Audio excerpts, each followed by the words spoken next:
buvo praėję 7 metai ir mes galvojom, kad norim kažką tai daryti savo. Vieną vakarą sėdėjom namuose Šiaurės Airijai ir tiesiog nusprendėm grįžti. Susidėliojom už ir prieš ir iš tikrųjų tas pagrindė gal žinojimas, kad tu grįžęs į Lietuvą, tu tikrai gali gyventi tikrai neprasčiau negu užsienį.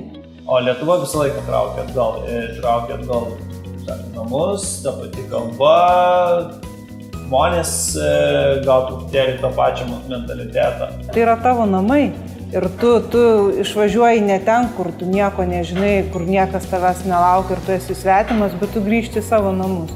Svarbiausias dalykas, norėjom daryti tai, kas mums patinka, kai mums patinka ir matėm, kad būtent mažesnis miestelis yra tinkamas tam, kad neskubant savo eiga, palengva tobulėjant, siekti savo tikslų. Esam namuose, dirbam tai, kas mums patinka, gyvenam patogiai ir iš tikrųjų tai labai džiaugiamės grįžę.